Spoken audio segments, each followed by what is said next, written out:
Folks,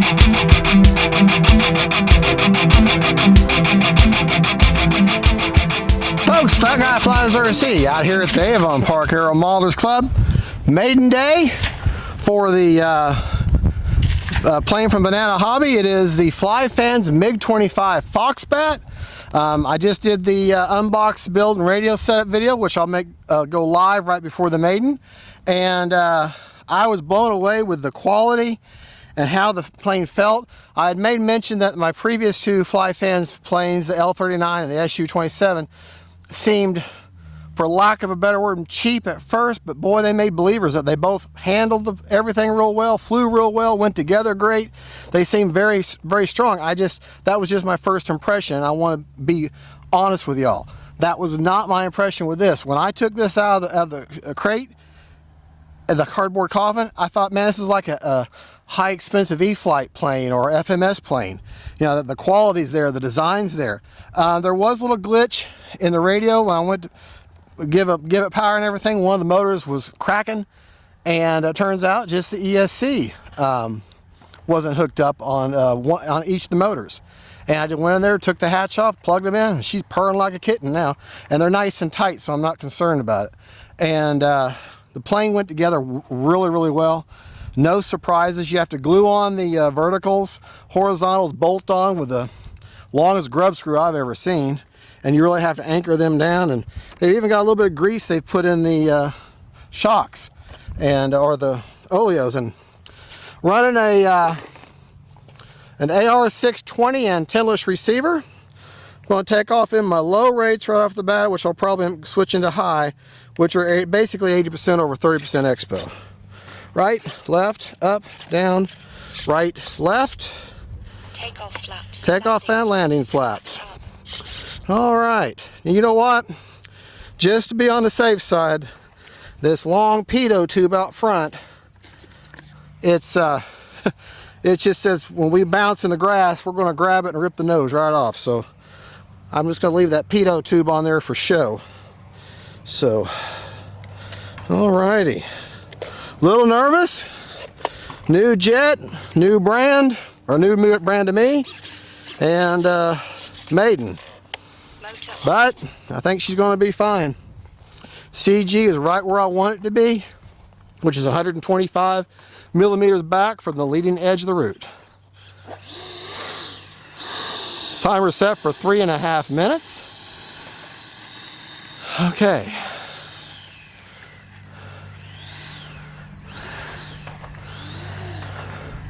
The one thing I've had her out the driveway and did a range test down my street. That's the only thing with it.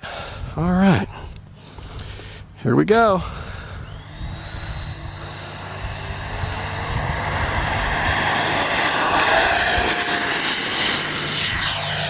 Gear up.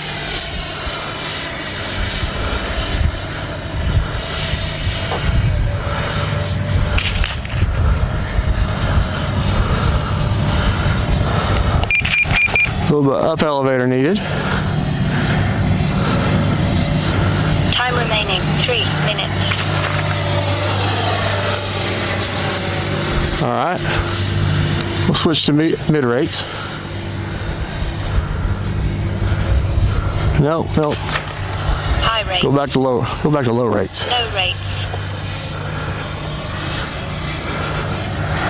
I do like the profile she has in the air. I'm gonna take her up.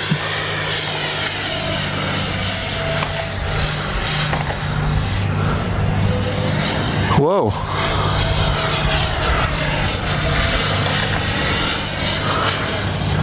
That was wonky. Gear down. Landing flaps.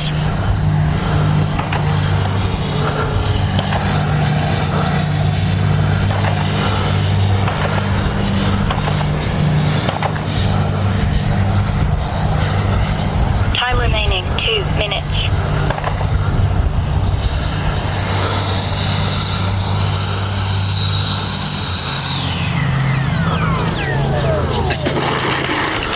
All right. Definitely a successful maiden. All right, we're going to take off from down there. Mid-rates. I'm going to go with mid-rates. All right. Whew, nervous. I really should have picked a calm day to take her up, but I don't ever get them. Wow.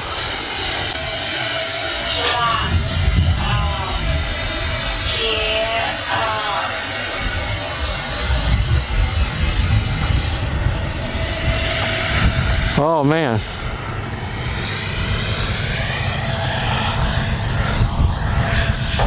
Come on, baby. That battery shifted. That battery shifted. I think it's on the other side of the fence. Something like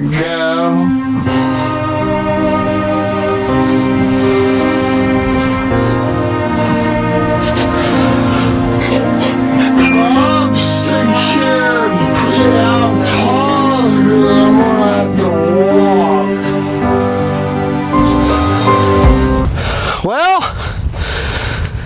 from what I can tell, the battery did not shift.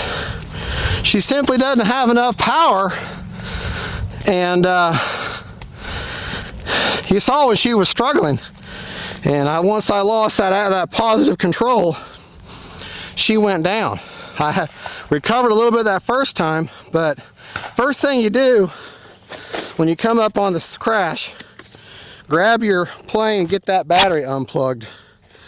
But I want to see if the motor still works. Motor on.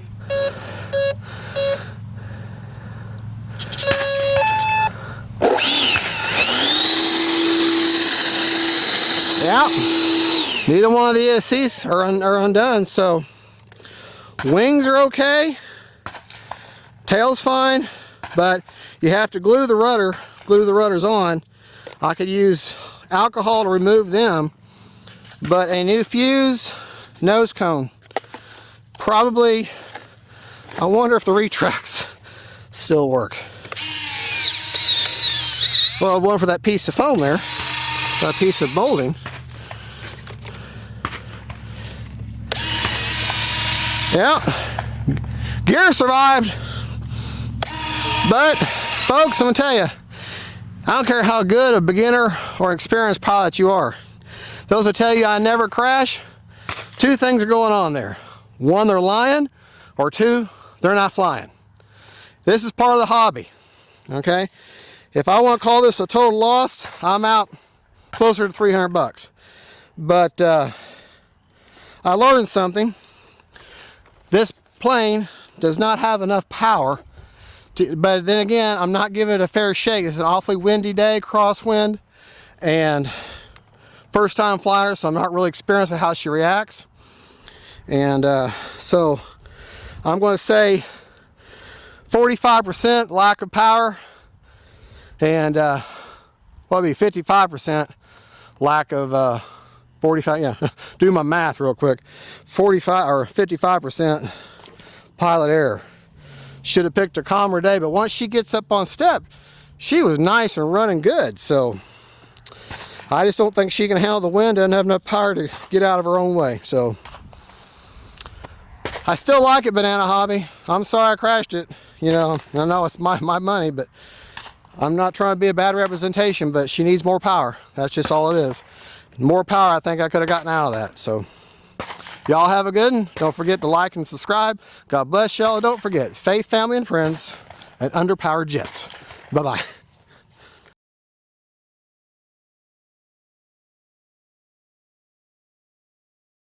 Hey folks, Fat Guy Flies RC. We're going to take up the MiG-25 Foxbat sent to me by Banana Hobby.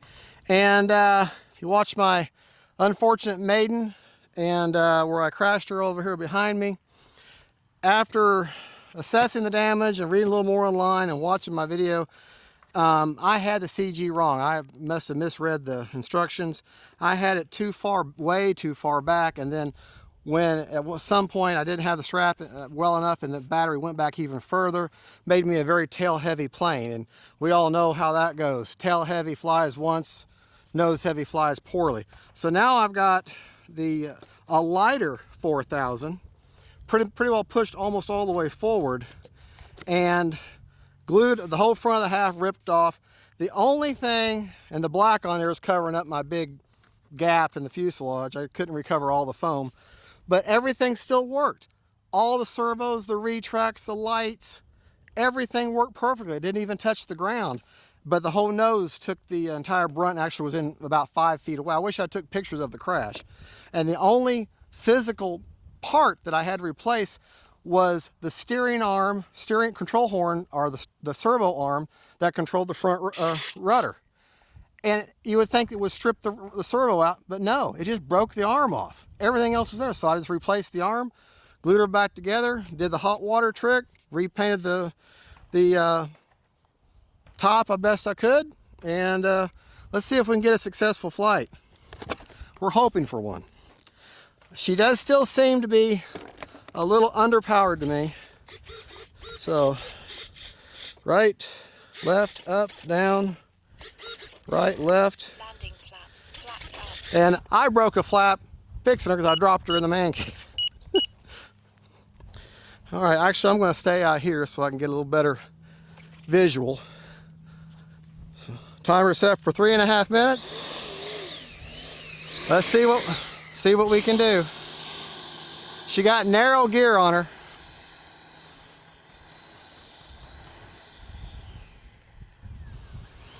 Crosswind breeze, or crosswind across the runway here.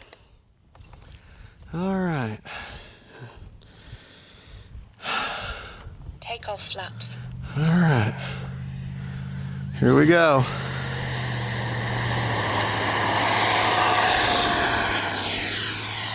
Flaps up. Gear up.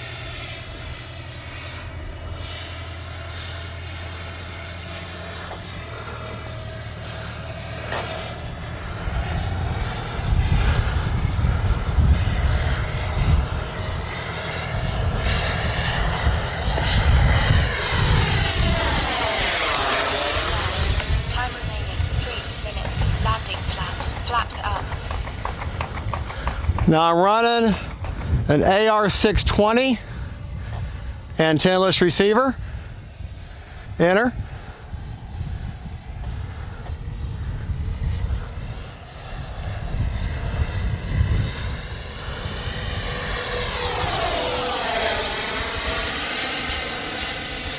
Gear up.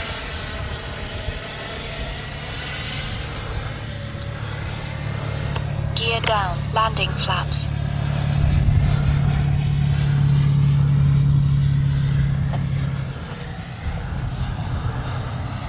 Sounds good.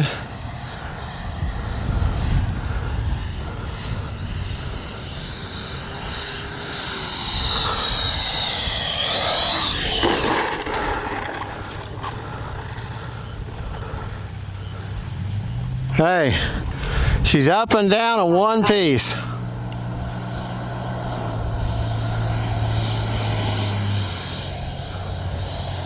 Very narrow gears, so you have to, 2 minutes. she's going to rock back and forth. All right, we're going to do one more. Takeoff. I don't think my nerves can handle another flight.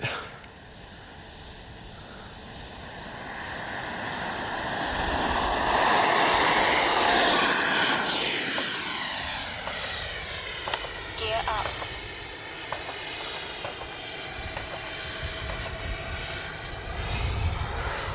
Yeah, moving that CG forward, definitely the way to go. Gear down. Landing flaps. Well, coming in for a landing from the east. Okay.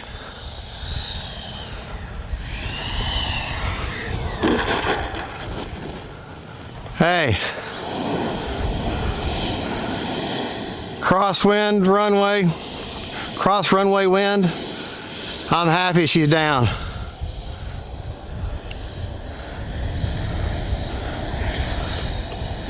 Oh, there's a divot there.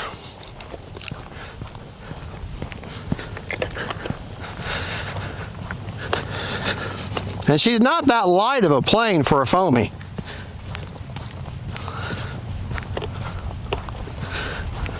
Still got 1 minute and 13 seconds. Yeah, I'm dug in here. Oh.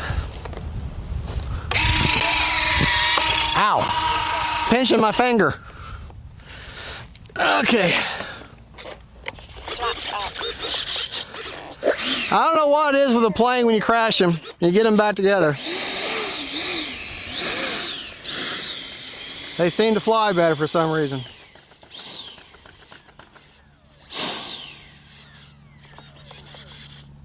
All right.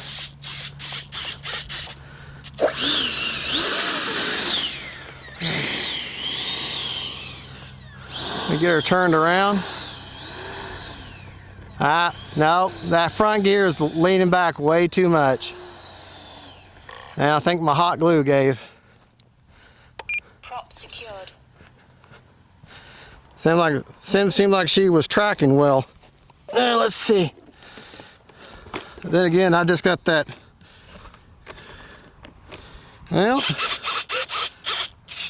yeah, the entire front retract in one piece is tilted back some. So I just got to go in there and anchor that down. But I'll tell you, this thing's tough. This thing is tough. Let me give you a close-up of the repairs I did. And like, this was entirely pilot's error. Okay.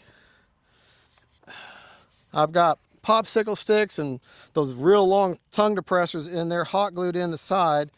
The retract still works fine. But now that it's tilted back, it's not going to go all the way down.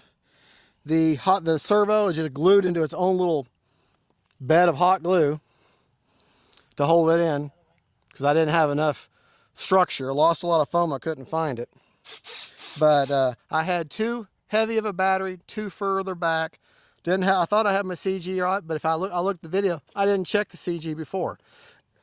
And I didn't check it before. Usually I check it before I even come out here and filming. And my wife said, she said, no, you didn't check the CG. And I'm like, maybe if I'd checked the CG, I would have realized I was way too tail heavy. And like I said, tail heavies don't fly well. In fact, they don't really fly at all. They fly once. Nose heavy just flies poorly.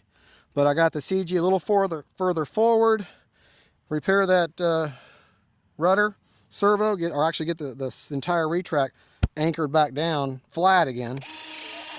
And then she should go all the way down. She's tilted back. So semi-successful second flight, and not giving up on her. I mean, everything still works really well. So I still suggest the plane. Just make sure you have a lighter, something under 600 grams for a 4000, and put it all the way forward. I had a 620 gram 4000 pushed all the way back, and that just made her fly like that most of the time. And that was my fault. You know, I can't ask the plane to overcompensate with a heavy butt. So, all right, y'all have a good one. Don't forget to like and subscribe. God bless y'all. Banana Hobby, thank you for taking my $280 some odd or whatever it was. And we'll try to get it fixed. Y'all have a good one. Bye-bye.